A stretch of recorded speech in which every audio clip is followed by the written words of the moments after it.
स्वागत है आप सबका परमेश्वर के घर में, परमेश्वर के हजूरी में। सभी बैठ जाएं आप।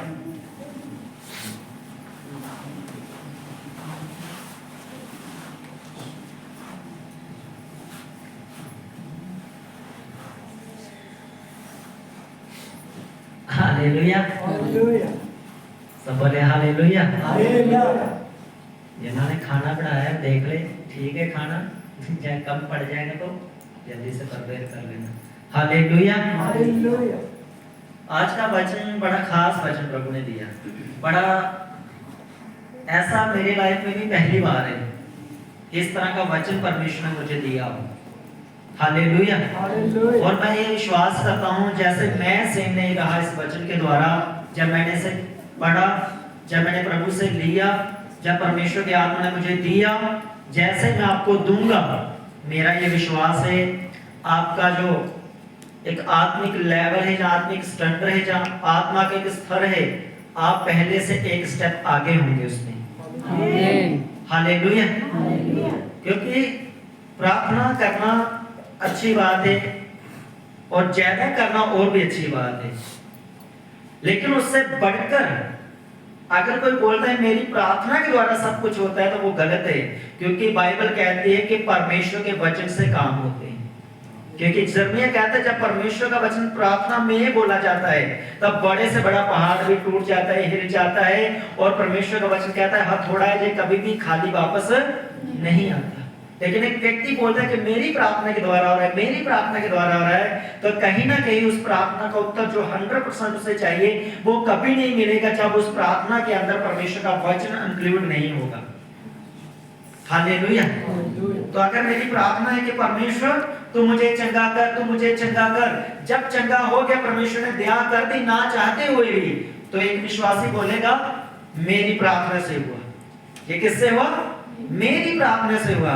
बड़ी कठिनाई के साथ उपवास करके घुटने पर आके, पंजाबी कहते हैं हाथ डोगो रे ते माला चपटे, मतलब गोटे रगड़ा के वो चीज पा ली और बोलेगा परमेश्वर ने मुझे दिया, है ना, अपनी मेरी प्रार्थना के द्वारा हुआ। लेकिन वही चीज जब हम वचन में जाएंगे, यीशु के कोड़े खाने से मैं चंगा हो चुका हूँ, वो ना घुटनों पे आना पड़ेगा, कुछ नहीं करना पड़ेगा, विश्वास के द्वारा वो बरकत, वो बड़ी आशीष मुझे और आपको मिल सकती है। क्योंकि उस प्रार्थना के अंदर क्या आ गया? वचन आ गया। हालेलुया। और बाइबल यहाँ तक कहती है कि परमेश्वर अपने आप से भी ज्यादा महत्व अपने वचन को देता है, बाइबल को देता है परमेश्वर।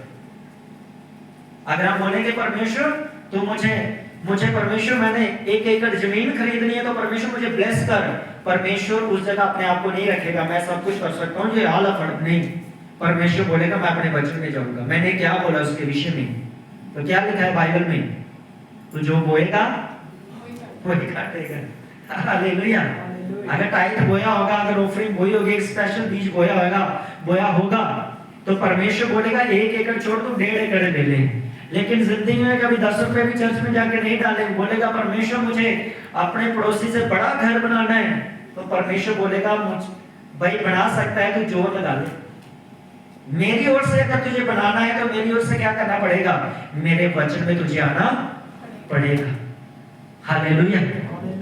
इतना कुछ जो भी आप जहां पे देखते हैं ये प्रभु के वचन से, ये उसके वचन से, मेरी ताकत से नहीं है। मेरी ताकत की बारी आए तो मैं तो शाम को अपने परिवार को खाना ना खिलाता हूँ, लेकिन किसकी ओर से है? उसके वचन से। क्योंकि उसने बोला है कि धर्मी जन के बच्चे, दाऊद कहता है मैं बुढ़ापे से लेकर, बचपन से लेकर बुढ़ापे तक कहता है मैंने देखा है, मैंने कभी धर्मी के बच्चों को टुकड़े मांगते नहीं देखा, रोटी मांगते नहीं देखा। क्योंकि परमेश्वर का वचन कहता है तू जहां जहां जाएगा मैं तुझे ब्लेस करूंगा, मैं तुझे आशीष करूंगा। हालेलुया। तो आज एक ऐसी चिंगाई, एक ऐसा वचन है जो बड़ा ही सरल, बड़ा ही समझने के योग्य है, बिल्कुल आसानी से आप समझ जाओगे। लेकिन जो आज परमेश्वर का आत्मा समझाएगा, जो प्रभु ने मुझे दिया है, ये बड़ा ही ब्लेसिंग का होगा हमारे लिए। मैं चाहता हूं आप इसे लिख लें। अगर आप लिख नहीं सकते, आपको चाहिए होगा तो मेरे पास स्क्रीनशॉट है, मैं ग्रुप में डाल दूंगा इसको, आप ग्रुप में से निकाल लेना। अगर किसी का फोन नंबर ग्रुप के अंदर ऐड नहीं है तो अपना नंबर वो लिखवा ले, आपको ग्रुप में डाल दिया जाएगा। तो हर शनिवार कईयों को होता है मुझे फोन नहीं आया तो शायद मुझे नहीं बुलाया चर्च में। तो फोन एक व्यक्ति फोन करने वाला है जिसने शाम को मैं 1-2 फैमिली बुला लेता हूँ प्रेयर के लिए, तो खाना भी बनाना था, बड़े काम होते तो शनिवार मुश्किल हो गया सबको फोन करना। तो इसलिए हम धीरे धीरे फोन कम कर रहे हैं। ग्रुप को मैं ज्यादा प्रमोट कर रहा हूँ कि आप ग्रुप में देखें, ग्रुप में मैसेज डाल दिया जाता है। अगर किसी का नाम नहीं है ग्रुप के अंदर तो आप बता दें, बाद में आपका नाम भी ग्रुप के अंदर उसमें नंबर आपका ऐड कर दिया जाएगा। और चर्च में जब भी प्रोग्राम होगा, जब भी कोई पार्टी होगी, जब भी कुछ होगा तो आपको ग्रुप में इंफॉर्मेशन दे दी जाएगी। तो आप ये ना सोचें मुझे बुलाया नहीं है, जैसे ही मैसेज आया, मैसेज का मतलब है कि आपको बुलाया गया है, आप आओ। हालेलुया।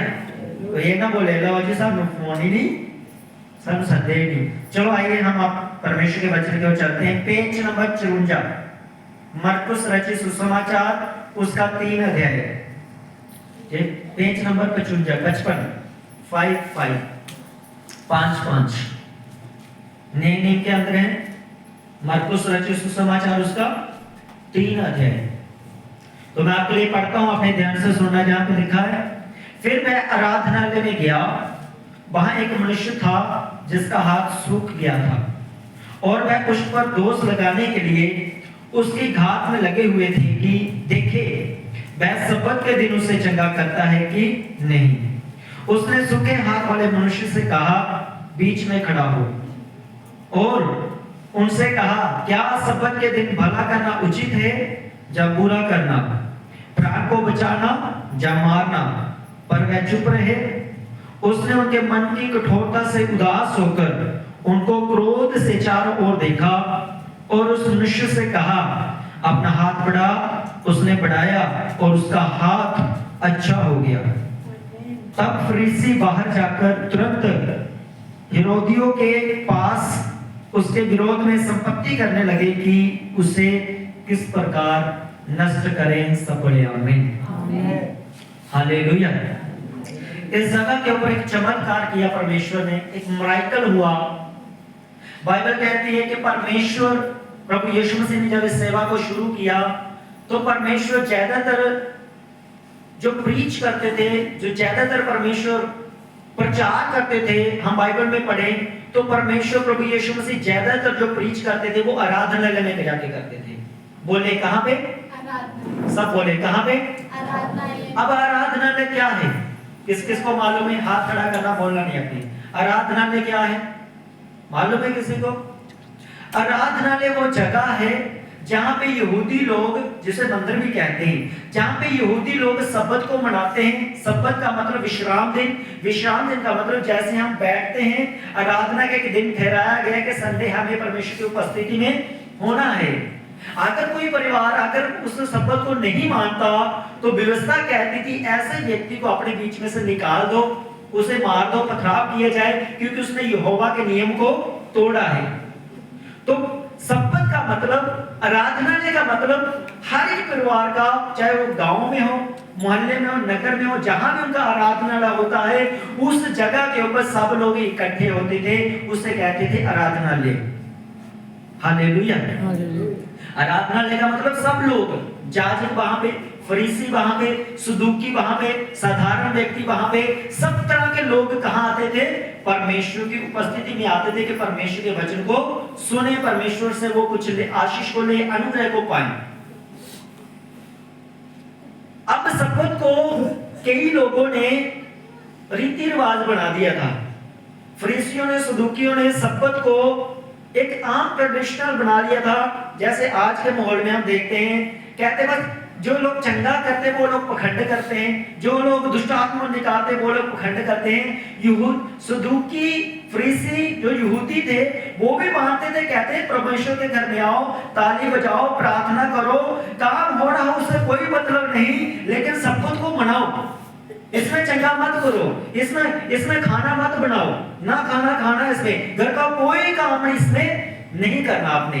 तो यहूदियों का ये था कि सब्बत का मतलब होता है बड़ा पवित्र दिन, बड़ा एक आराधना का दिन, इसमें कोई काम काज नहीं, सिर्फ और सिर्फ परमेश्वर की आराधना करनी है। हालेलुया। हालेलुया। अब प्रभु यीशु मसीह ने ज्यादातर जितने भी चमत्कार किए कब किए? सब्बत के दिन किए। बोलो कब किए?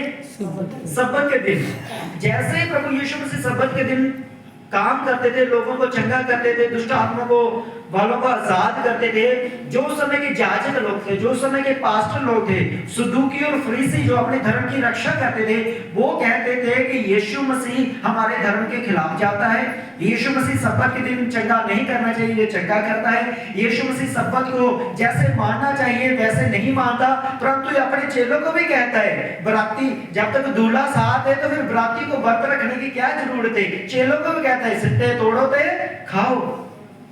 सब्बत के दिन जब वो खेतों से होकर जाते थे, क्या वो भूख लगती तो क्या करते थे? छिट्टे तोड़ते थे और खाओ। अगर कोई सवाल कर लेता तो प्रभु यीशु मसीह वचन में चले जाते थे, कहते तुमने नहीं पढ़ा दाऊद और उसके सहकर्मी जब भूखे थे, वो आए, उन्होंने भेड़ की रोटी खाई, उनके तो मुंह बंद हो जाते थे, बोल नहीं पड़ते थे, तो फिर अंतड़ी की कड़वाहट बाहर निकलती, यीशु को पकड़ो और इसे मार दो। जहां पर भी ऐसा हुआ, एक मनुष्य सूखे हाथ वाला आराधना में आया है। अब एक सूखे हाथ वाला क्यों आया प्रभु की आराधना में? किस लिए आया? वो क्या करे? क्या बोले? प्रभु मैं ठीक है, टुंडे हाथ थनाली में ठीक है, मैं कोई फर्क नहीं पड़ता मुझे। क्या प्रार्थना करे वो आके? हे परमेश्वर मुझ पे दया कर, हो सके तो मुझे चंगा कर। अब वो व्यक्ति तो सब्बत के दिन चंगाई को मांग रहा है, छुटकारे को मांग रहा है। एक विश्वासी प्रेयर आके कर रहा है, परमेश्वर मेरी बेटी की शादी अरेंज कर, परमेश्वर मेरे बेटे का इंटरव्यू तू, परमेश्वर लोगों के दिल को खोल, परमेश्वर मेरे घुटनों में दर्द है, कल मैंने दौड़ लगा ली, प्रभु मेरी सहायता कर।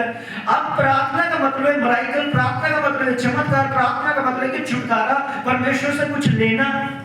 अब ये सूखे हाथ वाला भी प्रभु के उस समय आराधना में आया और यीशु मसीह की आराधना में आके प्रीच करना शुरू किया और सदूकी फरीसी आके फिर आके इकट्ठे हुए, चलो आज यीशु मसीह को पकड़ते हैं, आज इसके ऊपर दोष लगाते हैं, आज इसको फंसाते हैं और इसको मरवा देते हैं, क्योंकि इसने तो हमारा दाल फुल्का ही बंद कर दिया है, इसका कोई ना कोई हल करना पड़ेगा। तो चंगाई से पहले प्रभु यीशु मसीह यहाँ 3 अध्याय में एक सवाल पूछते हैं, सदूकियों को, फरीसियों को कहते हैं, मुझे बताओ सब्बत के दिन क्या करना जरूरी है? भला करना जरूरी है या बुरा करना जरूरी है? प्राण को बचाना जरूरी है या उसको मारना जरूरी है? बाइबल कहती है वो चुप रहे, कोई जवाब नहीं उन्होंने दिया। मेरी बात समझ आ रही है? जब कोई किसी से नाराज हो जाता है, कोई जितने मर्जी सवाल के कर ले, वो क्या होता है? बात होती है पूरा एकदम ये, आप देखना कई लोग जब गुस्सा करते हैं ये चीजें फूल जाती है, जो मर्जी बोले, गोलगप्पे खा ले, मटर पनीर। सदूकी और फरीसी प्रभु पूछ रहे हैं, बताओ मुझे चंगा करना जरूर, सब्बत के दिन चंगा करना चाहिए कि नहीं करना चाहिए? ये व्यक्ति प्रार्थना कर रहा है, इसका हाथ जो सूखा है, ये प्रार्थना कर रहा है, परमेश्वर मेरा हाथ चंगा हो जाए, इसका हाथ चंगा करना चाहिए या नहीं करना चाहिए? तो इस सदूकी और फरीसी कैसे हैं? एक दूसरे का ये, लेकिन जवाब कोई भी नहीं दे रहा। बाइबल कहती है यीशु ने उनकी कठोरता को देखकर, बोलो क्या देखकर? कठोरता को देखकर, ये कुछ भी नहीं बोल रहे, यीशु ने सूखे हाथ वाले मनुष्य को कहा, बीच में खड़ा होगा, आजा। वो आया, उसने कहा चल हाथ उठा। बाइबल कहती जैसे उसने अपने हाथ को उठाया, उसका हाथ चंगा हो गया। और ये चंगाई देखने के बाद सदूकी और फरीसी कुड़कुड़ाने लगे, दोष लगाने लगे, परंतु जो व्यक्ति चंगा हुआ था उससे चंगाई के कारण वो कुछ बोल ना सके। वो क्यों नहीं बोल सके? कि अगर परमेश्वर को सब्बत के दिन चंगा नहीं करना होता, सब्बत इतना ही पवित्र है, सब्बत इतना ही बड़ा है, तो फिर जिस परमेश्वर ने सब्बत को बढ़ाया, जिस परमेश्वर ने सब्बत को बोला कुछ नहीं करना, फिर वो क्यों चंगा कर रहा है? समझ आ रही मेरी बात? जिस परमेश्वर ने सब्बत के दिन चंगा कर दिया, उसी परमेश्वर की हम आराधना कर रहे हैं और कह रहे हैं कि सब्बत परमेश्वर ने बोला है कि सब्बत के दिन कोई काम नहीं करना। भाई जिसने बोला वो तो काम कर रहा है, इसका मतलब जो बीच में बैठे लोग थे वो गड़बड़ी कर रहे थे, वो शिक्षा को उल्ट पुल्ट कर रहे थे। क्या बोलते थे? कहते पुदीना ले आओ, मूलियां लाई दी घर चो भी ले आओ, जीरा भी ले आओ, सारे दशमांश ले आओ। कहते सामने भी लेना, साइड च ले आओ, पिछों नहीं ले आओ। रीति रिवाज बहुत सारे बना लिए, पर जब कोई खाना समय बैठते तो खाना खाने के लिए कहते लो जी ना हाथ नहीं धोते आई तो खाना नहीं खाना। यीशु मसीह बोलता है जो अंदर की मैल है तो उसको धो, हाथ को धोने की भी जरूरत नहीं है। हालेलुया। सब्बत के दिन का सब्बत, अब सब्बत को हम पढ़ेंगे, मैं आपको बताता हूँ सब्बत का जो असली मीनिंग है, रियल मीनिंग है। हम 2 अध्याय में आते हैं 54 पेज में, इसी सेम जगह के ऊपर। अब हम इसके वचन को पढ़ते हैं, ठीक है। कौन सा वचन हम पढ़ते हैं? 27 वचन, 2 का 27 वचन। आप सुनना ध्यान से, लिखा है तब उसने उनसे कहा सब्बत का दिन मनुष्य के लिए, सब्बत का दिन मनुष्य के लिए बनाया गया है। किसके लिए बनाया गया सब्बत का दिन? जितने भी दिन हैं वो किसके लिए बनाए गए हैं? बोलो मेरे लिए। संडे तो लेके सैटरडे तक या एतवार से लेकर शनिवार तक ये जितने भी दिन हैं किसके लिए बनाए गए हैं? बोलो मेरे लिए बनाए गए हैं। ना कि मनुष्य सब्बत के दिन के लिए। मुझे और आपको दिनों के लिए नहीं बनाया गया, लेकिन जो दिन है, जो मौसम है, वो किसके लिए बनाए गए हैं? बोलो मेरे लिए। हालेलुया। आप मसीहत में ये नहीं है आज मंगलवार है तो मैं कपड़े ना धोऊंगा, आज वीरवार है मैं ससुराल से वापस ना आऊं, आज शनिवार है तो आज मैंने क्या करना, आज मैंने बाल नहीं धोने। तो मसीहत में ये ऐसे दिन हमारे लिए बनाए गए हैं, हम दिनों के लिए नहीं बनाए गए। हालेलुया। तो यीशु ने कहा था कि मनुष्य का पुत्र सब्बत के दिन का भी मालिक है। जबकि वो कह रहा था भाई नहीं, जिसने ये दिन बनाए वो मैं हूं। जिन दिन हमारे लिए बनाए गए हैं, हम दिनों के लिए नहीं बनाए गए। तो सब्बत का मालिक सब्बत के दिन, चाहे उसके लिए शनिवार सब्बत हो, चाहे संडे हो, चाहे मंडे हो, कोई भी दिन हो, वो उस दिन में अपने काम को कर सकता है। हालेलुया। एक चंगाई के लिए परमेश्वर सब्बत के दिन को लेकर आए, और एक मनुष्य बीमार का बीमार चला जाए परमेश्वर कभी नहीं चाहता। वो सब्बत हो, संडे हो, मंडे हो, कोई भी दिन हो, अगर आप परमेश्वर के पास आत्मा सच्चाई के साथ आते हैं, प्रॉब्लम कितनी भी बड़ी क्यों ना हो, आपकी जिंदगी में सूखा कितना भी क्यों ना हो, यीशु के नाम में सब हरा भरा होगा और आप ब्लेस होंगे। हालेलुया। यीशु ने उसे किसी प्रकार से दोष नहीं लगा। उसने कहा अपने हाथ को लंबा कर, अपने हाथ को ऊंचा कर। जैसे उसने अपने हाथ के ऊपर जोर डाला, जैसे उसने अपने हाथ को बढ़ाया, बाइबल कहती है उसका हाथ पहले जैसे हो गया, या जैसे वो पहले था या जैसे दूसरा हाथ था। कहने का मतलब कि उसका हाथ बिल्कुल चंगा हो गया, ताकत आई, उसका हाथ हरा भरा हो गया। हालेलुया। आज आप खुदावन के पास हैं, आज आप परमेश्वर के पास हैं, आप भी हरे भरे होंगे, सूखा जाएगा, जीवन का जल यीशु मसीह आपकी जिंदगी में आएगा और आपकी लाइफ हरी भरी होगी यीशु मसीह के नाम में। आमीन। हालेलुया। वो घाटियों का परमेश्वर नहीं है, वो सूखों का परमेश्वर नहीं है, वो रोने और चिल्लाने का परमेश्वर नहीं है, वो ऐसा परमेश्वर नहीं है आप दुखी आ रहे हो दुखी चले जाए, नहीं। वो आपको तसल्ली देगा, वो आपको हिम्मत देगा, वो आपको अपनी ग्रेस देगा, उस प्रॉब्लम के ऊपर फतेह पाने के लिए अपने सामर्थ देगा। एक ऐसा दिन आएगा आप ऊंचाई पे खड़े होंगे और बोलेंगे यीशु मेरा राजा है, यीशु मेरा राजा है, यीशु मेरा राजा है। हालेलुया। तो राजे की संतान राजे के जैसे ही होती है। हालेलुया। ये तो एक मलाइकल हो गया, ठीक है, ये तो आप समझ गए जो प्रभु ने किया। अब मेरा सवाल ये है,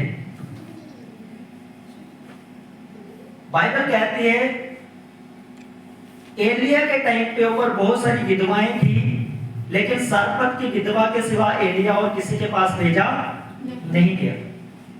नमान कोढ़ी के टाइम पर बहुत सारे कोढ़ी थे, लेकिन नमान कोढ़ी के सिवा कोई और कोढ़ी चंगा नहीं किया गया। यीशु मसीह के टाइम पे ऊपर भी बहुत सारे रोगी थे, बहुत सारे कोढ़ी थे, बहुत सारे बीमार थे, लेकिन सब चंगे नहीं किए गए। यीशु मसीह के क्रूस पर से मरने के बाद, जी उठने के बाद भी इजराइल के अंदर बीमार थे, फिर भी कोढ़ी थे, लंगड़े थे। अगर नहीं थे, जो पतरस और यूहन्ना ने प्रेरितों के काम में जो पहला चमत्कार हुआ, फिर वो लंगड़ा कहां से आया? इसका मतलब सारे चंगे लोग यीशु मसीह ने नहीं किए, उनमें से ही रह गए थे। उसका तो कुछ लोग बोलते हैं कि प्रभु ने कुछ काम अपने चेलों के लिए छोड़ दिया था, इसलिए सबको चंगा नहीं किया। और कुछ ये भी था, कोई अपनी मन की कठोरता के कारण, अपने घमंड के कारण, हो प्रभु मेरी यहोवा मेरा परमेश्वर है, तो कुछ लोग इस करके चंगाई को नहीं ले पाए। लेकिन सवाल यह आता है कि इजराइल के अंदर इतने बीमार कहां से आ गए? हालेलुया, मेरी बात समझ आ रही है? इतने बीमार आ कहां से गए? अब आपको मैं एक चीज समझाता हूं, इसको आज पकड़ लेना आप। दुष्ट आत्मा में और बीमारी में बहुत फर्क है। दुष्ट आत्मा वाला और बीमारी वाले में, दोनों में क्या है? बहुत अंतर है। जो दुष्ट आत्मा वाला व्यक्ति होता है, आप उसके लक्षण समझ लें, उसे सुपने दबाव आते हैं। जो दुष्ट आत्मा वाला व्यक्ति होता है, यीशु मसीह को बोला गया, इसी टाइम में आप थोड़ा आगे पढ़ो, लिखा है यीशु मसीह का दिमाग खराब हो गया। अंग्रेजी में लिखा है मैड, पागल हो गया यीशु मसीह। जो दुष्ट आत्मा जब अटैक आते हैं, व्यक्ति पागलपन सा हो जाता है।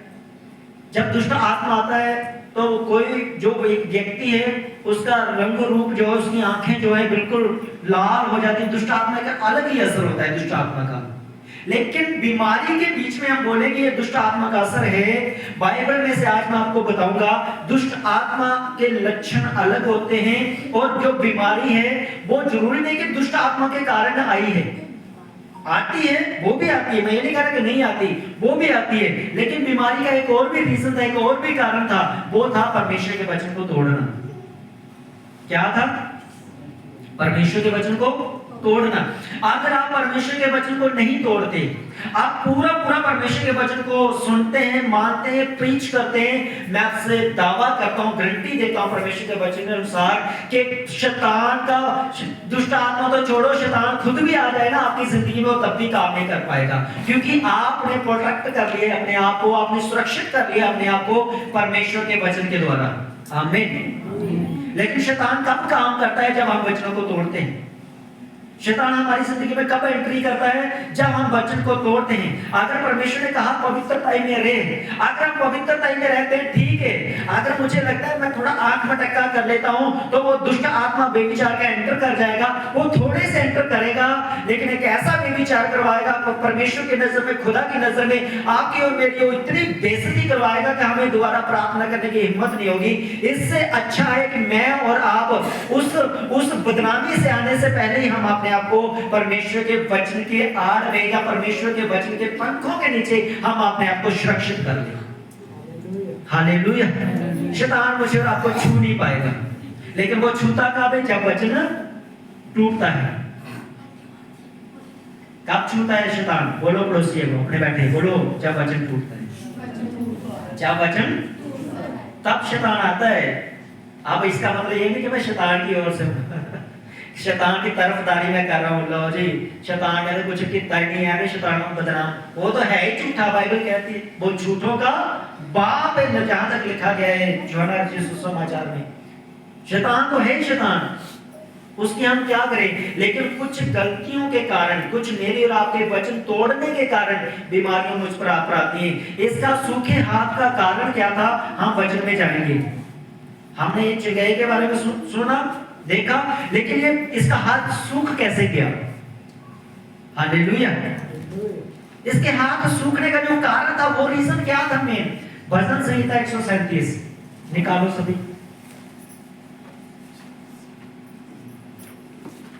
भजन संहिता 137 पेज नंबर 757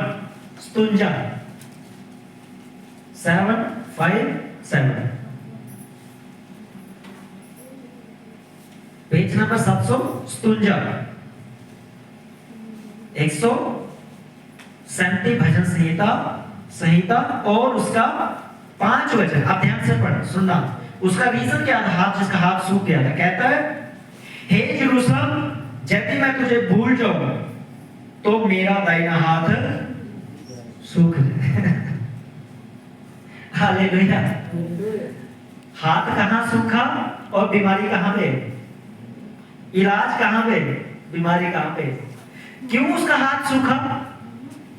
क्या लिखा है? रीजन क्या है यहां पर? हे यरूशलेम, अगर मैं तुझे भूल जाऊं तो मेरा दाहिना हाथ सूख जाए। अब यीशु मसीह ने कौन सा हाथ उठाने को बोला? चलो आ जाओ फिर दोबारा पेज नंबर 55।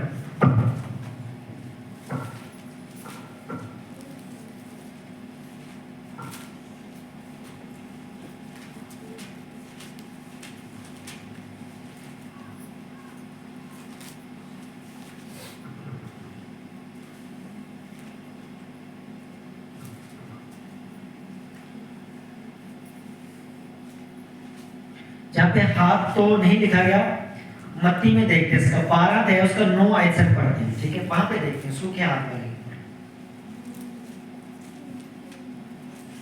अगर निकल जाएगा तो हम निकाल लेंगे आज कौन सा हाथ था उसका। 12 है मत्ती लिखी सुसमाचार। आप सोच रहे हो कि मुझे कैसे मालूम हुआ? आपकी बाइबल के ऊपर ही नीचे लिखा गया है, लुका में लिखा है 6 के 6, ठीक है? पर अब हम पहले मत्ती में आते हैं, 12 का 9 से पढ़ते हैं, ठीक है? 12:9 में हम जब पढ़ते हैं,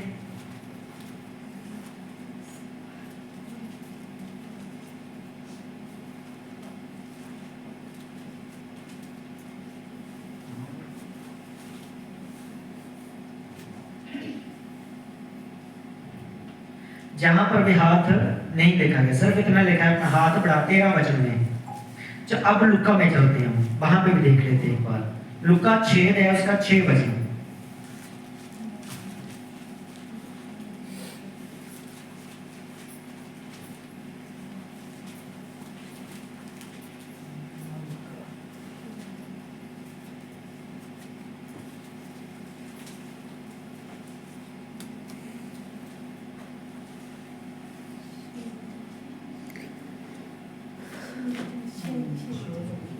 छह में लिखा है, और सब्बत के दिन हम जाकर, और वहां एक मनुष्य था जिसका दाहिना हाथ, क्या हाथ था?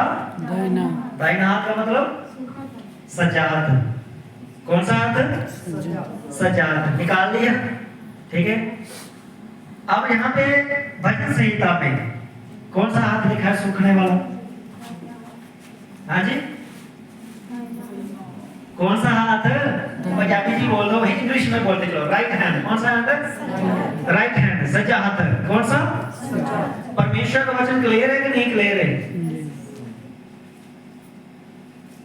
जो मराइकल हो रहा है और उसकी जो बीमारी थी भजन संहिता के अंदर, जहां से वो बीमारी निकली है कि अगर मैं जेरूशलम को भूल जाऊं तो मेरा दाहिना हाथ, इसका मतलब जो उस समय बीमार था यीशु मसीह के टाइम पर, वो जेरूशलम को भूल चुका था। जेरूशलम का मतलब वो परमेश्वर को भूल चुका था। क्योंकि 400 साल जकरिया की किताब और मत्ती की किताब, जो बाइबल की लास्ट किताब कौन सी? मलाकी, ठीक है? ये 3-4 किताबें लास्ट वाली, लेकिन हम बाइबल के अंदर जो लिखी गई है उसी से लेते हैं। मलाकी और मत्ती के बीच में जो गैप है, वो कितना टाइम का गैप है? कितने साल? 400 साल। सोचो 400 साल परमेश्वर ने बात नहीं की। आज एक पास्टर के विश्वासी के घर में महीना जाना छोड़ दे, उस विश्वासी का आप रंगो और सूरत, उसकी बातचीत देखना, वो हांजी हांजी पे तू पे आ जाता है, वो भूल जाता है परमेश्वर के वचन से। उस एक हफ्ते एक महीने के अंदर उसका रुतबा बदल जाता है, क्योंकि वो ग्रेस में नहीं रहा, वो अनुग्रह में रहा, वो परमेश्वर की प्रेजेंस में नहीं रहा। सोचो जो व्यक्ति 400 साल से जिनके साथ परमेश्वर ने बात नहीं की, वो परमेश्वर को भूल चुके थे, जेरूशलम को भूल चुके थे, सब कुछ भूल चुके थे। एक आस लगाए बैठे थे कि आएगा कोई बचाने वाला, ठीक है, नहीं तो जिंदगी तो चल ही रही है। इसका मतलब उसकी बीमारी का कारण कोई पाप नहीं था, उसकी बीमारी का कारण कोई व्यक्ति नहीं था, शैतान नहीं था।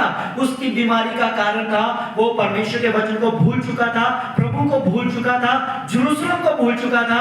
इसलिए जो वचन लिखा गया था पुराने नियम के अंदर कि हे जेरूशलम अगर मैं तुझे भूल जाऊं, हे परमेश्वर अगर मैं तुझे भूल जाऊं तो मेरा दाहिने हाथ सूख जाए, और उसका दाहिने हाथ सूख चुका था। यीशु मसीह वहां पे आया, यीशु ने कहा मैं सबक का मालिक हूं, मैं वो परमेश्वर हूं, मैं ही प्रभु हूं जिसकी तुम आराधना करते हो। मैं चाहता हूं तेरा हाथ चंगा हो जाए, और वो चंगा हो गया। सब बोलो आमीन। आमीन। हालेलुया। उसका हाथ चंगा हो गया। अब जेरूशलम क्या है? जेरूशलम का मतलब क्या है? अब मैं इसको भी आज आपको पूरा अच्छे से हम इसको समझते हैं। मेरे पास हिंदी में भी है, इंग्लिश में भी है। जिनका नंबर ग्रुप के अंदर नहीं है, रवि कुमार मिनिस्ट्री के अंदर नहीं है, आप अपना नंबर देकर जाएं, आपको ऐड कर दिया जाएगा जी। आपको स्क्रीनशॉट मैं आपको अपनी डायरी में से और जो मैंने डाउनलोड की है वो आपको दे दिए जाएंगे, उसमें आ जाएंगे आपको, ठीक है। अब हम जेरूशलम की ओर आते हैं। जेरूशलम है क्या? ये जेरूशलम का मतलब क्या है?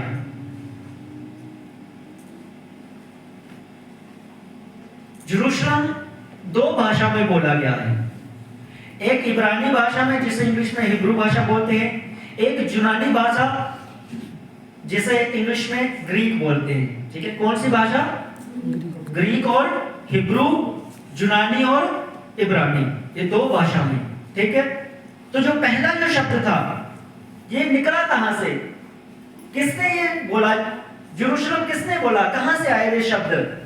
ये परमेश्वर ने अब्राहम के साथ बात की थी। किसके साथ? अब्राहम के साथ है। तो अगर हम उस शब्द को निकालें, अगर पुराने नेम में निकालें, तो परमेश्वर ने अब्राहम को एक जगह दी थी, जिरे। कहां? जीरा नाम की जगह थी। फिर अब्राहम ने उसको बदलकर जीरे कर दिया और जीरे से फिर उन्होंने शालोम आगे लगा दिया। शालोम का मतलब होता है शांति। वहां से उस दोनों शब्दों को जोड़ दिया, जब उसको उन शब्दों को जोड़कर बोला गया जेरूशलम। क्या बोला गया? बाइबल के अंदर से, उत्पत्ति के अंदर ये, लेकिन शब्द अलग अलग थे, लेकिन इन दोनों शब्दों को जोड़कर पर क्या शब्द बना दिया उन्होंने? जेरूशलम। सिर्फ इन दो शब्दों को ही क्यों जोड़ा? बाकी शब्दों को क्यों नहीं परमेश्वर ने जोड़ा? अब्राहम ने उन्हीं शब्दों को क्यों परमेश्वर को पुकारा उन्हीं शब्दों के द्वारा? वो मैं आज आपको बताता हूं, ठीक है। पहले मैं इंग्लिश में आपको बताता हूं, फिर हिंदी में हम जाएंगे, ठीक है। दो शब्द इंग्लिश में बोलते हैं जीरे। क्या बोलते हैं? हिंदी में भी इसको बोलते हैं जीरे। ह लग जाता है लास्ट में। क्या लग जाता है? जीरे। इसका अर्थ है, मैं आपको हिंदी में बताता हूं। इसका अर्थ है जीरे का स्थायी स्थान जहां प्रभु प्रदान करेगा। क्या अर्थ है इसका? जीरे का स्थायी स्थान जहां प्रभु प्रबंध करेगा। इंग्लिश में अच्छा है, मुझे ट्रांसलेट में अच्छा आएगा, मैं आपको बताता हूं। इसका मतलब है दी अबाइडिंग प्लेस, एक रहने का स्थान। रहने, अबाइडिंग का मतलब है किसी चीज के अंदर रहना। इस क्या? जो स्थायी नहीं है स्थान, जहां पे मैं हिंदी में बता रहा हूं। अबाइडिंग का मतलब होता है किसी चीज के अंदर रहना। हालेलुया। तो यहाँ पे लिखा है द अबाइडिंग प्लेस, मतलब एक रहने का स्थान जिसमें हम रह सके। और फिर आता है शालेम। तो शालेम का जो मतलब है, पहले मैं हिंदी में पढ़ता हूं। इसका अर्थ है प्रभु शांति प्रदान करेंगे जहां पूर्ण विश्व में। ये आपको समझ नहीं आएगा, ऐसे इंग्लिश में आपको समझाता हूं। लिखा है शालेम मींस प्लेस ऑफ पीस, एक शांति का स्थान, एक शांति की जगह। हालेलुया। तो क्या हुआ जेरूशलम का मतलब? एक ऐसी जगह रहने वाली जहां पे शांति हो। बोलो, जेरूशलम का मतलब शांति की जगह जिसमें एक व्यक्ति शांति से रह सके। जेरूशलम, ठीक है। अब मैं आपको और थोड़ा इसको विस्तार से लेके चलता हूं। 70 से ज्यादा मीनिंग है जेरूशलम के। कितने? 70 से ज्यादा मतलब है, अर्थ है जेरूशलम के। इसे रोटी का घर भी बोलते हैं, शांति की जगह भी बोलते हैं। मैंने यहाँ पे क्या क्या लिए वो मैं आपको बता देता हूँ। 3-4 मैंने मतलब लिए हैं। जहाँ पे लिखा है शांति का शहर।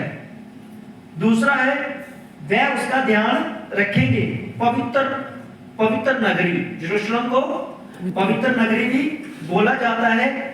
फिर इसके बाद लिखा है शालेम की स्थापना नाम की एक और व्याख्या। इसका एक और भी व्याख्या है जिसका अर्थ होता है जेरूशलम नाम का पहला भाग भी हीरोस, जिसका अर्थ पवित्र है, और हिरस, जिसका अर्थ पुजारी है, से जुलता है।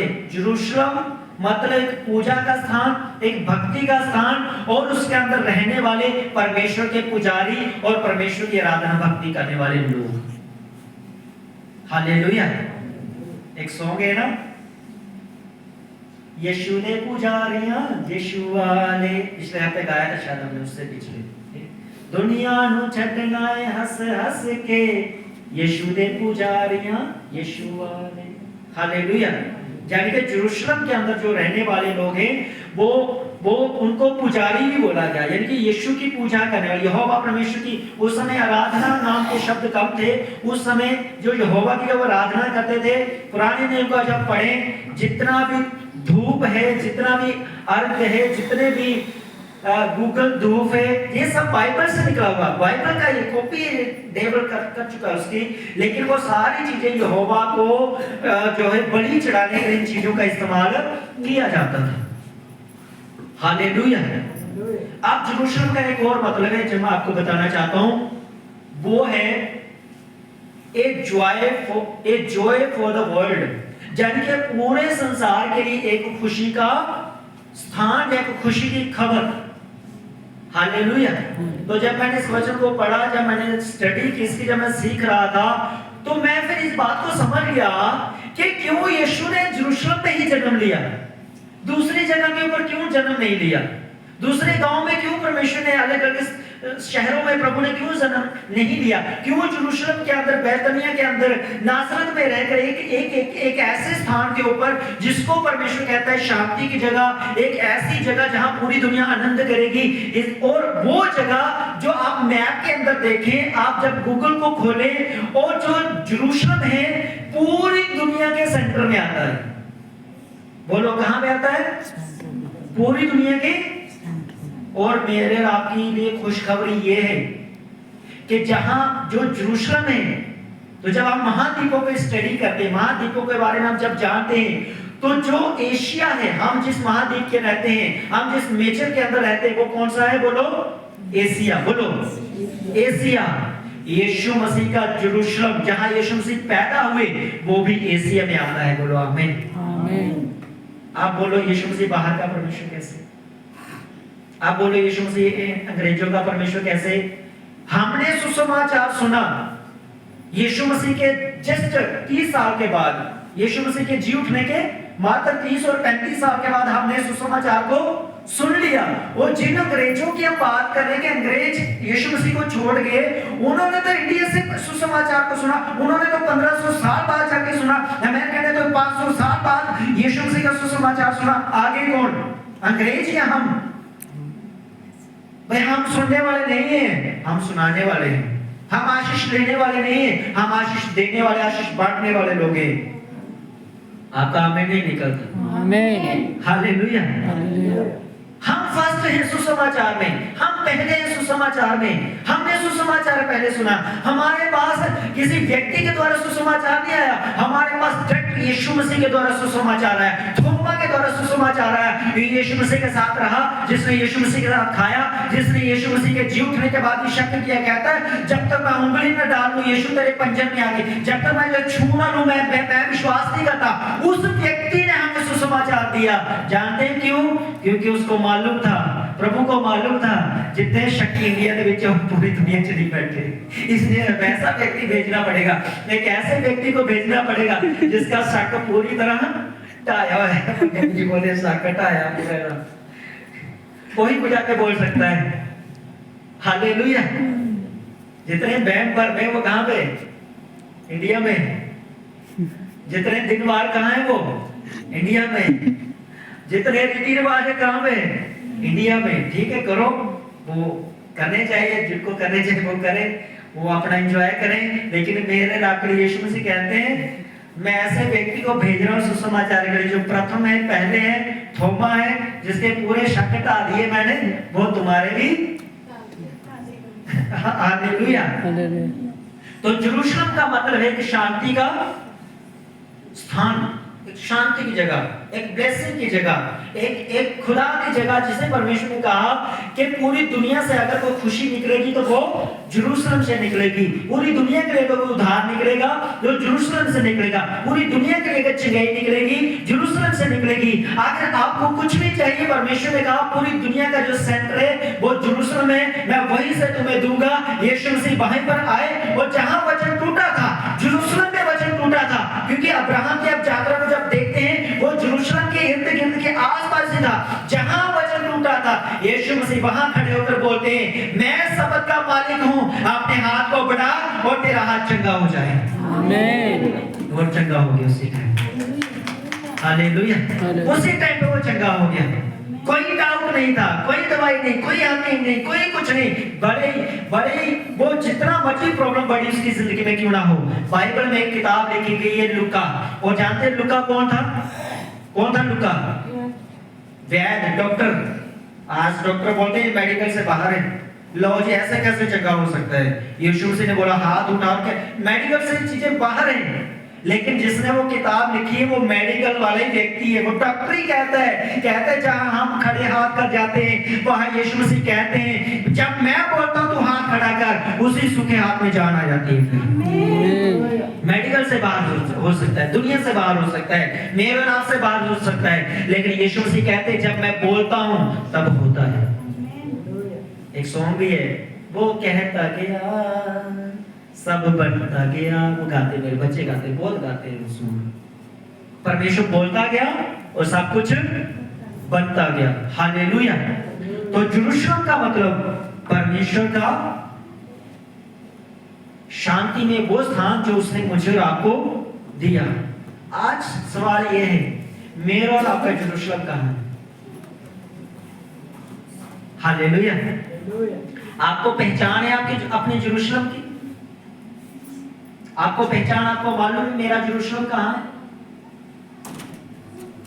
एक विश्वासी मुझसे आकर पूछता है कि पास्टर मुझे आप बताइए, मुझे कैसे मालूम पड़ेगा कि मैं इस चर्च का सदस्य बनकर रहूं, मैं इसी चर्च में रह अपने जीवन में इस एक कलीसिया के अंदर मैं बिताऊं, मुझे कैसे पता चलेगा? मैं तो 10 चर्चों के अंदर जाता हूं, सब में सेवा करता हूं, इधर ही दशमांश देता हूं, उधर भी चंदा देता हूं, प्रोग्राम में मैं सबको थोड़ा थोड़ा बांट दे, मैं तो सारे को खुश रखता हूं। पर मुझे बताओ फिर अगर मेरा यरूशलेम कहां है, मुझे कैसे पता चलेगा, मुझे कैसे मालूम होगा? हालेलुया। कठिन सवाल है। अगर कोई प्राइवेट जॉब वाला है, जैसे हमारे चर्च के लड़के बाहर काम करते हैं, तो मैं उनको कभी नहीं रोकता कि वहां पे ऑफरिंग मत डालना, क्योंकि भाई आप वहां पे हो, नौकरी करो, जॉब करो, जहां से बरकत तुम्हें मिल गई, लेकिन जॉब तुम्हें बठिंडा जाके मिल रही है, तो जिस चर्च के तुम सदस्य हो वहां पर भी चुको। तुम्हारी ये मदर चर्च है जहां पे आप विश्वास हो, कुछ भी करो, मैं आपको मना नहीं कर सकता और आपको बोलना भी पड़ेगा, लेकिन आप जहां पे वचन सुन रहे हो आपको उस चर्च का मेंबर भी बनकर रहना पड़ेगा। इसका मतलब ये नहीं कि आप उस चर्च के हो, नहीं, उसके लिए आपका यरूशलेम, उनका यरूशलेम कहां है? यही है। तो एक विश्वासी को कैसे पता चलेगा मेरा यरूशलेम कहां है? जिस चर्च के अंदर, आप ध्यान से सुनना, जिस चर्च के अंदर आपका काम होना शुरू हो जाए, आपको लगे कि वहां से बढ़कर जहां मेरा यहां काम हो रहा है, आपको जहां लगे कि सचमुच परमेश्वर का वचन करारा, खरा और सोने से भी तेज धार से तीखा चमकता हुआ प्रीच किया जाता है, जहां मन की शांति आपको लगे कि वचन सुनते आपको लगे क्या बात है, पवित्र नगरी जहां वचन टूटा, कहां पे जाके वचन स्थापित हुआ और उस यरूशलेम के अंदर मैं बैठा हूं। जब आपको मालूम हो जाए कि इस चर्च के अंदर, जब आपको मालूम हो जाए कि जहां से मेरे काम होना शुरू हो रहे, जहां मैं आत्मा से पढ़ना मैंने शुरू कर दिया है, जहां से परमेश्वर, जहां मेरा 20 साल के काम नहीं, 15 साल से काम नहीं, 10 साल से काम नहीं, 2-4 साल से काम नहीं हुए, अगर आपका छोटा छोटा काम शुरू हो जाए होना, तो समझ लेना परमेश्वर आपको उस चर्च के द्वारा बुला रहा है, परमेश्वर उस चर्च के द्वारा आपको आशीष दे रहा है, परमेश्वर आपको उस यरूशलेम नगरी में जहां आपको होना चाहिए, परमेश्वर धीरे धीरे आपको वहां पे स्थापित कर रहा है, आपको स्थायी भी बना रहा है वो परमेश्वर। हालेलुया। और अगर इस तरह की चर्चें जो हमारी चर्च है, अगर 10 चर्चें हमारे पास इसी तरह चलती हैं, तो मैं बोलता हूँ सब यरूशलेम के बराबर नहीं, कोई कम नहीं, कोई छोटी नहीं। हालेलुया। लेकिन वहां पे एक चीज होनी चाहिए कि जो वचन की जो स्थिरता है, जो वचन की जो सामर्थ्य है, वचन की जो ग्रेस है, अगर उस जगह पे उतर आई, तो मैं बोलता हूँ पास्टर और विश्वासी दोनों सेम नहीं होंगे, यूं ब्लेस होंगे, इस तरह आशीष होंगे, उनके चेहरों से नूर चमकेगा, उनका चेहरे चमकेंगे उनके, मैं आपको बताऊं। हालेलुया। तो यरूशलेम, तो लिखा है the lord will provide peace और कंप्लीट ईव। अब इसका लास्ट वाला जो मतलब है वो आपको बता देता हूँ, क्या है इसका? लिखा है कि परमेश्वर यरूशलेम के अंदर सब कुछ प्रबंध करेगा और आपको शांति देगा, और आपकी लाइफ में जितनी भी कमी घटियां हैं परमेश्वर को भरकर ब्लेस कर जो कमियां हैं परमेश्वर को बाहर निकालेगा। परफेक्टनेस आपको चाहिए, प्रभु अपनी परिपूर्णता आपको देगा, पूरा पूरा बराबर कंप्लीट परमेश्वर आपको करेगा, और एक गवाही के रूप में, एक ब्लेसिंग के रूप में, एक उदाहरण के रूप में, एक छुटकारे के रूप में, एक डिलीवरनेस के रूप में, लोगों के सामने एक आशीष के रूप में आपको वो खड़ा करेगा और बताएगा जे मेरा अनुग्रह है मेरे लोगों के ऊपर, जो यरूशलेम की ओर से, जो खुदा की ओर से, जो परमेश्वर की ओर से, जो मुझे और आपके ऊपर वो आएगा और आने वाला है और कईयों के ऊपर आज भी चुका है। हालेलुया। क्योंकि जिस पवित्र नगरी में हम हैं, जिस यरूशलेम के अंदर हम हैं, आप मेरे और आपके लिए वो मिट्टी का यरूशलेम नहीं है, वो रेता का यरूशलेम नहीं, वो पत्थरों का यरूशलेम नहीं है। बाइबल कहती है नए नियम के अंदर, प्रकाशित वाक्य के अंदर मेरे और आपके लिए ऐसा यरूशलेम बनाया गया है जिसकी सड़कें सोने की हैं। आमीन। है ही नहीं आपका? कौन सा यरूशलेम मेरे और आपके लिए?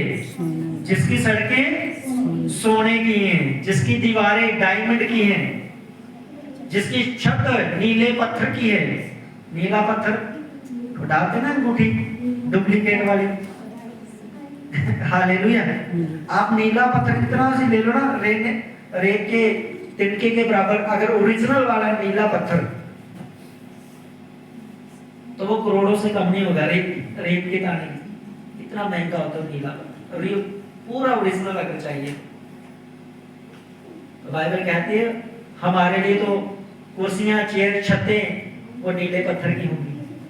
हालेलुया। ये एक अलग सब्जेक्ट है। परमेश्वर का जो सिंहासन है वो भी नीले कलर का है। किसका है? नीले कलर का है। परमेश्वर का जो सिंहासन है वो किसका है? नीले कलर का। नीला कलर कैसे? ये मेरे वाइफ ने ये शायद गाड़ा है, तो मतलब ऐसे ही होगा समथिंग। हालेलुया। तो आज मैं और आप एक यरूशलेम में हैं, एक ग्रेस के अंदर हैं, एक अनुग्रह के नीचे हैं। तो एक चीज आप जान गए हैं, यरूशलेम का मतलब वो स्थान जहां पे परमेश्वर का वचन प्रीच खराई से किया जाए।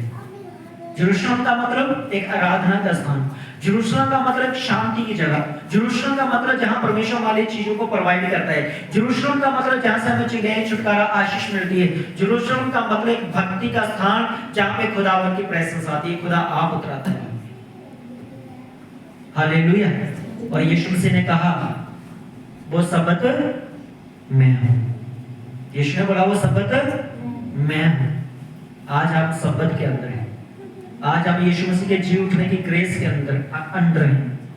और मैं ये विश्वास करता हूं आपका जितना सूखा है, शैतान ने सुखाया है, आज यीशु मसीह के अनुग्रह से सब कुछ हरा भरा होगा, सब कुछ नया होगा और आशीष होगा। वो परमेश्वर आपको बढ़ाएगा, वो आपको ऊंचा करेगा। शर्मिंदगी आपकी लाइफ में कभी ना होगी। जितना भी सूखा क्यों ना हो, जितना भी अकाल क्यों ना हो, परमेश्वर ने इसहाक को कहा लोग जाते तो जाए, अपने घरों को छोड़ते तो छोड़ने दो, परंतु परमेश्वर ने कहा, यहोवा ने कहा मैं तुझे आज्ञा देता हूं, मैं तुझे हुक्म देता हूं, तू इस जगह को मत छोड़ना, तू रुमाल को मत छोड़ना, मैं इसी जगह पर तुझे आशीष दूंगा। बाइबल कहती है कोई बारिश नहीं हुई, कोई नमी नहीं हुई, कोई सब लोग बंजर जमीन छोड़कर भाग के चले गए, लेकिन इसहाक ने जोता, बोया, और परमेश्वर ने कहा फसल जो है वो बारिश से नहीं, फसल जो है वो मेहनत से नहीं, फसल जो है वो तुम लोगों के चीजों से नहीं, परमेश्वर का तू बो, जोत, काम कर, फसल जो होगी वो मेरे अनुग्रह से होगी, आमीन, वो मेरी ओर से होगी, वो मैं तुझे ब्लेस करूंगा।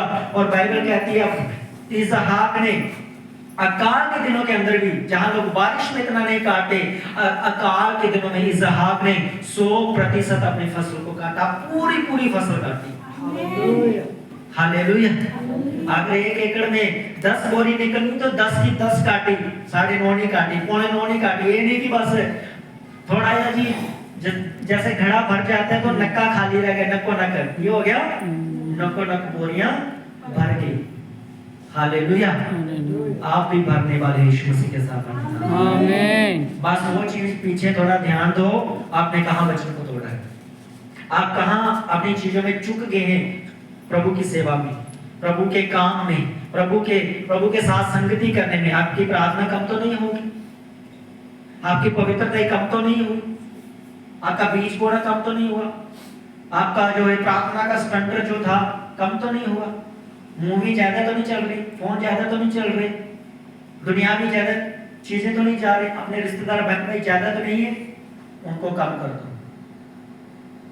आपका कोई सगा भाई बहन आपको ये नहीं बोलेगा ये 2 लाख रुपए चल नियम का काम लगा ले, आपको तसल्ली सभी देंगे, वो कोई काम नहीं ला दे फिर कोई नहीं हो जाना, अपने आप हो जाना। अपने आप कैसे हो जाएगा भाई, जब तक करेंगे नहीं। बाइबल कहती है तू काम को हाथ लगा मैं सफल करूंगा, अपने आप कुछ नहीं होगा, परमेश्वर का तू हाथ डाल तब सफल होगा। जो लोग कहते हैं ना वो प्रार्थना ना सब कुछ हो जाता है, झूठ बोल दिया। बैठो 1 लाख रुपये लाके 10 लाख रुपये लाके भेजो प्रार्थना करियो मेरा मकान बने, मेरा मकान बने, 10 लाख रुपये ना बोलना भरावा मैनू इस्तेमाल कर खर्च मैनू चीजा लिया ते काम शुरू कर। मेरी बात समझ आ रही नहीं आ रही? परमेश्वर कहते हैं चीजों को मैं प्रोवाइड करूंगा, यरूशलेम का मतलब प्रोवाइड करना, प्रबंध करने वाला, लेकिन परमेश्वर ने कहा काम तुझको ही करना। पवित्रता एक ऐसी चीज है जो मेरे सिवा कोई मेंटेन नहीं कर सकता। प्रार्थना एक ऐसी चीज है जो आपके सिवा दूसरा कोई नहीं कर सकता।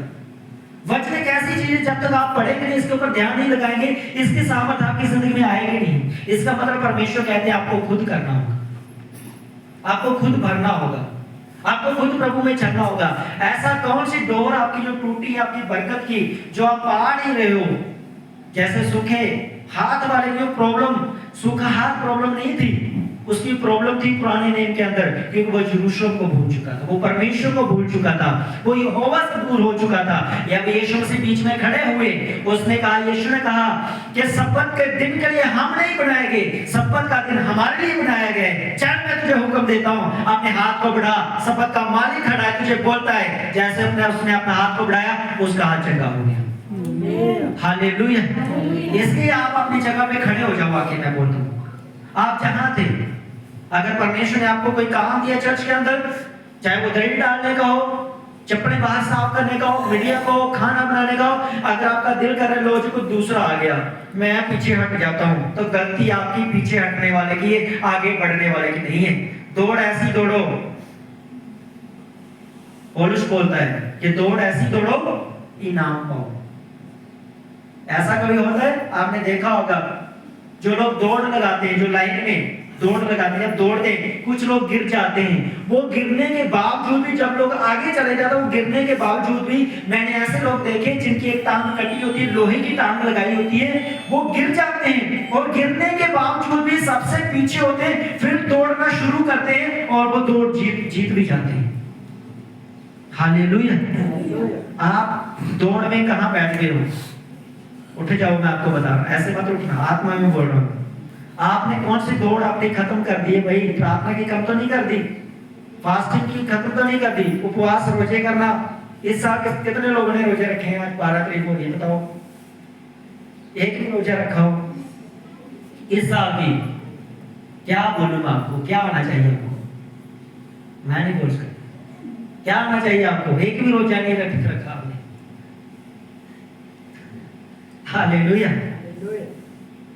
आप शारीरिक रूप से अगर मुझे आप देख रहे हो कि पास्टर को नीचे उतरने दो, मैं पहले से माफी मांग लेता हूँ, लेकिन आत्मा में आपको बोलता हूँ, आपको सुनना होगा। फिर आज 12 तारीख हो गई और एक रोजा नहीं रखा। प्रभु भी सोच रहा होगा मैं क्या सोच के बैठा हूँ, ये क्या इनके आलू के परोठे नहीं खत्म हो गए। हालेलुया। यरूशलेम में खड़े हो जाओ अपनी जगह के, पवित्र नगरी में, जिस चर्च में खुदा ने आपको स्थिर किया है, जहां से प्रभु आपको ब्लेस कर रहा है, इस चर्च के अंदर अपने आप को दूसरे से कम मत समझो, दूसरे को छोटा भी मत समझो, लेकिन अपने आप को दूसरे से कम मत समझो। हम सब परमेश्वर की निगाह में सेम है। परमेश्वर हम सबसे एक जैसा प्यार करता है। ऐसा नहीं आपको लगता है पास्टर हर हफ्ते कपड़े बदल लेते हैं, शायद प्रभु पास्टर को ज्यादा प्यार करते हैं, क्योंकि जूते भी नए होते हैं, सब चर्च में केवल नई चीजें होती। प्रभु मुझसे ज्यादा प्यार नहीं करता, हम सबसे सेम प्यार करता है। फर्क इतना है, 12 चेलों के अंदर बाकी शिकायत करते थे, प्रभु तू ते जो नानो प्यार करता, तू ते जो नानो प्यार करता, तू ते जो नानो प्यार करता। परमेश्वर का कहने का मतलब था कि मैं तो सबसे प्यार करता हूं, लेकिन यूहन्ना 12 चेलों में से ज्यादा यीशु को प्यार करता था। हालेलुया। प्रभु हम सबसे प्यार ज्यादा करते हैं, लेकिन मेरा सवाल यह है, आप प्रभु से, आपके साथ बैठे हुए, जब मुझसे ज्यादा आप में से कौन ज्यादा प्रभु को प्यार करता है? करो मुझसे ज्यादा प्यार, मुझसे बढ़िया कोट भी आ जाएगा, मुझसे बढ़िया जगह भी आ जाएगी। समझ आ रही मेरी बात? प्यार करना आपका फर्ज है। ये मैं आपको बता रहा हूं, जो प्रार्थना आपने करनी वो आप ही कर सकते हैं, दूसरा नहीं कर सकता। आपका पति नहीं कर सकता, आपकी पत्नी, बच्चे नहीं कर सकते। जो काम आपका है वो आपने ही करना है। बाइबल आप ही पढ़ सकते हैं, पवित्रता आप ही मेंटेन कर सकते हैं, लेकिन जब बरकत आएगी आपके पूरे परिवार के ऊपर आएगी। जब छुटकारा आएगा पूरे परिवार के ऊपर आएगा।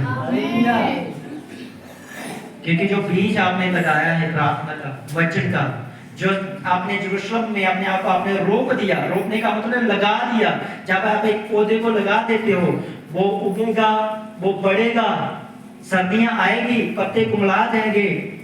बिल्कुल पंजाबी भाषा में बोलेंगे कि पेड़ जो है, एक बाहर आप देखो बहुत सारे बूटे लगाए हुए हैं, वो कोई भी पत्ता नहीं है, वो ऐसा लगता है उजड़ के खत्म हो गए। ऐसा टाइम भी आएगा, प्रभु में मेहनत आपने पूरे की, रोजे पूरे किए, फास्टिंग पूरी की, प्रेयर पूरी की, रिजल्ट कोई नहीं होगा। चिंता मत करना, अंकुर निकलना शुरू हो जाएंगे। आपकी बरकत आप ही के अंदर से परमेश्वर निकालना शुरू करेगा, और एक ऐसी बरकत निकलेगी, आप भी फलवंत होंगे और आपके साथ इतनी आशीषें लगेगी, लोग जाके बोलेंगे उससे जाके प्रेयर करवाओ, उसकी प्रार्थना का बहुत प्रभाव है, परमेश्वर सुनता है, और आपके द्वारा लोग भी ब्लेस होंगे।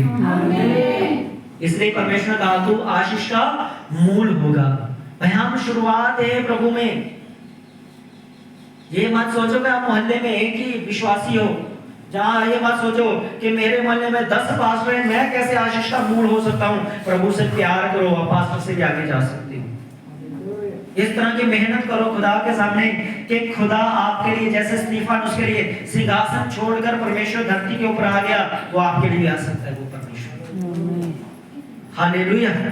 वो एलिया को लेने के लिए रथों को भेज सकता है, वो मेरे और आपके लिए भी भेज सकता है।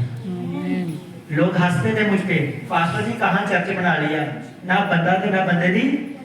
जानवर भी यहाँ नहीं होते थे, लोग जानवर भी डरते थे जहां पे आने के लिए। मैं मात्र 7 साल हुए अभी, अब गर्मी आ गई, देखना तरह तरह के परमेश्वर के बना हुए लोग आते सैर करने के लिए, दौड़ा लगाएंगे अभी 1 महीने बाद, सुबह शाम देख लेना। इतना रोड चलता है जहां लोग डरते थे आने के लिए। जहां यरूशलेम स्थापित हो जाता है, वहां आशीषें भी आना शुरू हो जाती है। जहां यरूशलेम आपने स्थिर कर लिया, अपने घर में आप यरूशलेम बना लो पवित्र वेदी अपने घर के अंदर, बना लो एक जगह प्रार्थना की, बना लो एक टाइम अपना कि मुझे प्रेयर करनी है।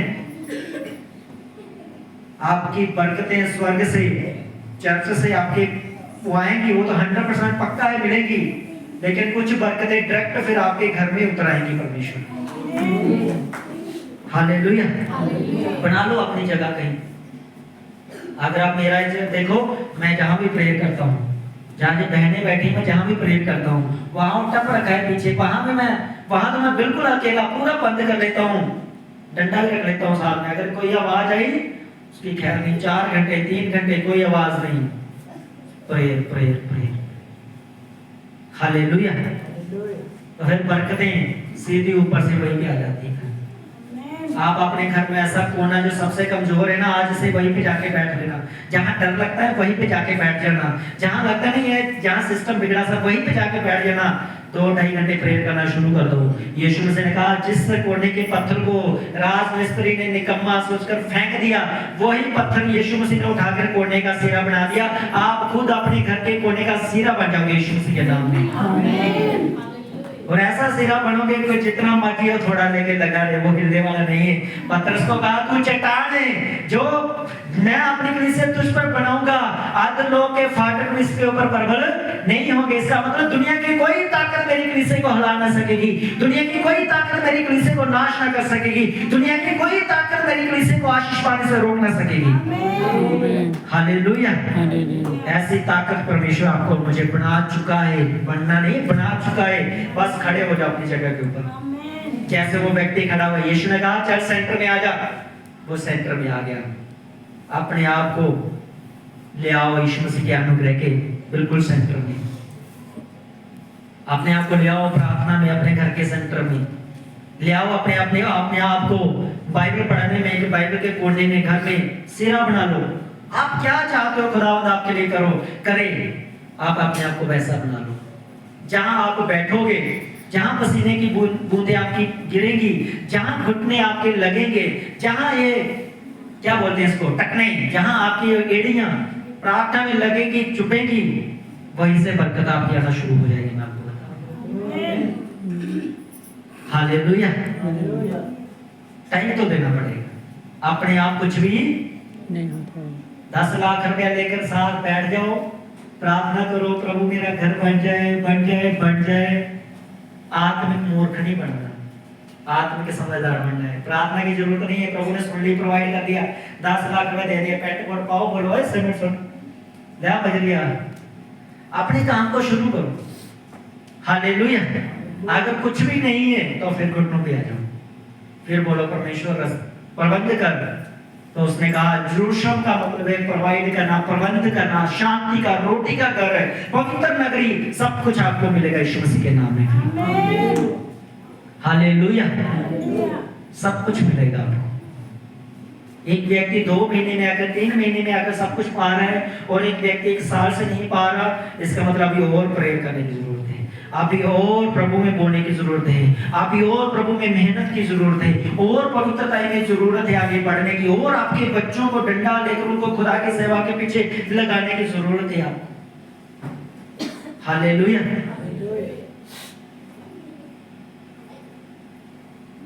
ये करना होगा, आपको ही करना होगा। आपके सिवा कोई दूसरा नहीं कर सकता। आइए हम सब खड़े हो जाएंगे। परमेश्वर वचनों के द्वारा आपको आशीष दे। अपने आप को